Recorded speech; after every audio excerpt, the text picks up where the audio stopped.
The galaxy is vast and ancient, filled with remnants of empires lost in time. And that's what we're going to be talking about today in Dev Diary 146. We're going to be talking about the Baal and the Zroni. Yes, two very fictional names for two fictional empires that are going to be added as new precursors that are going to be within Stellaris. Currently, we have 5 precursors in the game: the Huth, the First League, the Cybrex, and 2 of the other ones, including Erasia, which don't really matter because their resources are somewhat uninteresting. But yeah, we're going to be having 2 new precursors being added to the game, and that right there is fascinating, because most likely what's going to happen here is this is going to be added on top of the functionality that we've already seen in last week's Dev Diary when it comes to dig sites, as well as new archaeological items, which by itself is actually really cool. It looks like the archaeology system is going to be part of the base patch. Of course, nothing of that is 100% confirmed.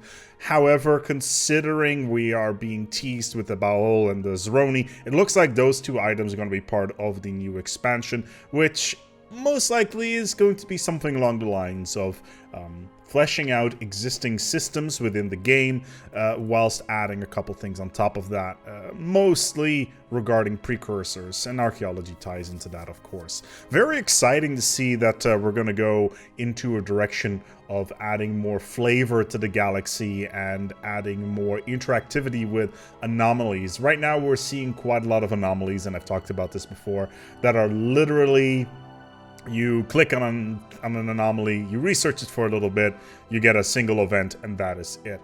Having the vast sprawling event trees that we have, for instance, in expansions like Horizon Signals, which are free, and they will always be free, is great, because I love these long, sprawling storylines that really fleshing out the mid-game. And that right there is something that is really cool to see, that the devs are moving in this direction, fleshing out existing systems and getting more content, more lore, more story, and that right there is beautiful. But yeah, let's talk a little bit about the 2 precursors that are going to be added. One of them is a Hivemind, and the other one is psionic. The Baal is an organism, a singular mind, that spread across the stars, were photosynthetic, and created lush planetary gardens and arboretoriums across many systems, forming mutualistic symbiotic relationships with local wildlife.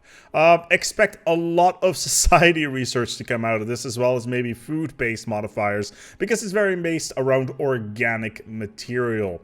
I would not be surprised if during one of the dig sites you will find one frozen in somewhere or in hibernation, and then find it. Of course, also local alien wildlife that is in symbiotic relationships, something that will require troops to defend your scientists, etc., etc. But yeah, I'm really curious whether or not we're going to be seeing any of these species making a resurgence. And that right there is something that I've wanted to see for quite some time. In addition, for instance, one that was also pitched earlier today, and apparently the devs liked it, was that you could potentially maybe find during an archaeological thing a dormant Praetorian that's a scout that's been there for a couple of thousand years already, and waking it up could potentially boost the possibility of the Praetorian arriving in the game. Very similar to what happens to a few of the Unbidden event chains. For instance, I believe the Wandering event causes the Unbidden to have a bigger chance to spawn, as well as having jump drive and whatnot. Similar for robots, if you have too many of them, synthetics and all that stuff, then the chance of getting the contingency becomes a bigger as well, etc., etc. I'm pretty sure, yeah, there's nothing like that for Praetorian at the moment. They are basically a, oh, you didn't get the other 2, well, here's the Praetorian sort of situation. There is no dice roll at the start of the game where it basically says, oh yeah, you're gonna get this enemy at the end of the game. No, that's all being decided as you play, which by itself makes perfect sense. But yeah, then we have the Zroni, and I was reading the text blurb about this one, and well, let's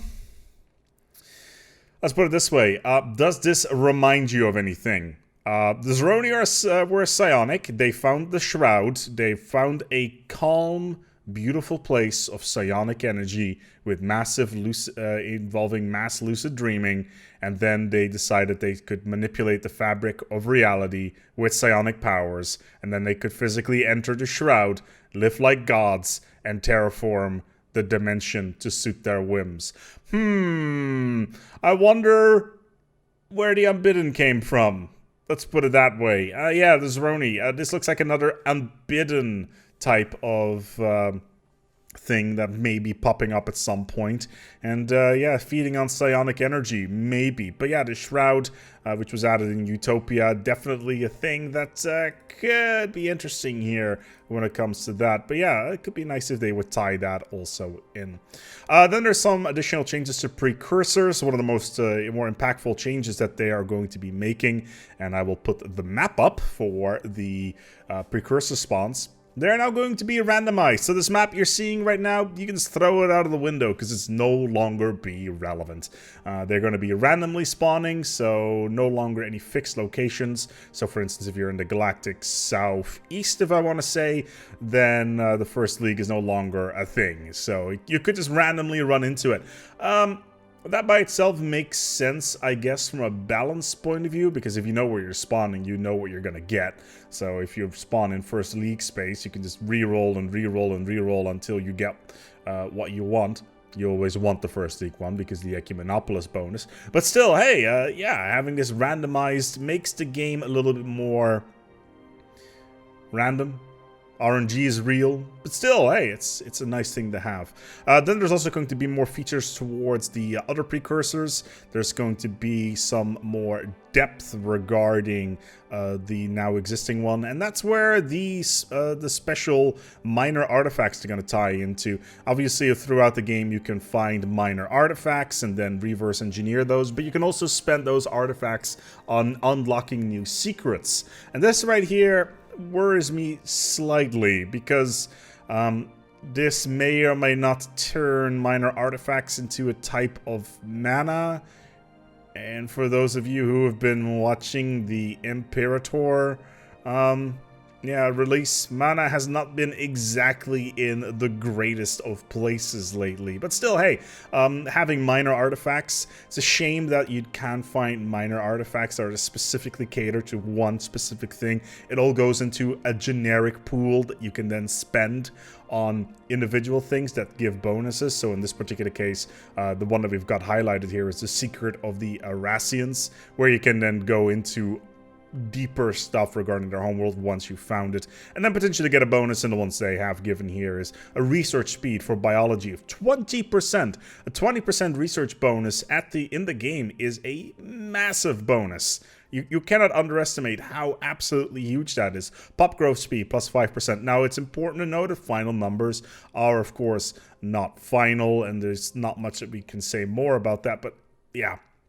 It's interesting. A lot of this stuff is currently grayed out, so we could potentially run into more cool things to do with these minor artifacts as we collect them over time. And it does look like it's going to be a relatively minor resource, as in it will be relatively rare, so your decisions do make sense. It doesn't tick up slowly over time from what I can see, unless you find like an artifact mine or something. Be cool if you find events where it turns out that some of the artifacts are completely fake and have been made by scoundrels or something like that, and then it turns out your artifacts that you've paid a lot of money for are absolutely useless. That'd be kind of fun. I'm looking at you, Caravaneers. But yeah, or actually maybe even some of the Leviathan stuff. That'd be kind of cool as well.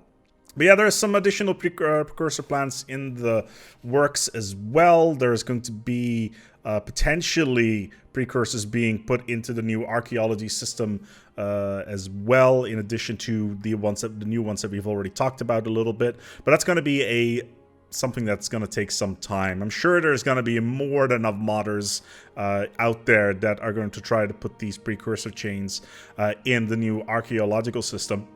I'm looking at you here, Gully. But yeah, it could take time. If not in this expansion, then the next. There's only so much time that the team has, obviously. And I wouldn't be surprised if there's about 5 to 10 people working on Stellaris as of right now. That's of course not including the artists team, etc. But yeah, the raw coders and scripters and stuff like that. There's only so much manpower you can put that up. But it's good to see that we're going to be seeing a fleshing out of precursors with more secrets to be uncovered, and that right there is cool. In the meantime, though, we're gonna go and wrap it up here when it comes to the precursors. In the meantime, I got a new prescription for my glasses, and I would quickly want to ask somebody out there if there's any optometrists in my following. My world currently looks a little bit like an Escher painting with a lot of angles not making any sense. Is my brain getting used to things, or are my glasses completely messed up? Put your comments below. Yes, that's right. Should I go back to contact lenses, or should the world still be slightly curvy? Because if I look at circles, they are currently ovals, and it's confusing the ever-loving hell out of me. Next week, we'll be celebrating the 3rd anniversary of Stellaris. It's going to be out for 3 years. How time has gone by. I would not be surprised if next week is going to be an announcement of the next expansion for 2.3. We will see. Anyway, we're going to go wrap it up here. Thank you so much for watching, and until next time, take good care of yourselves and, as always, each other.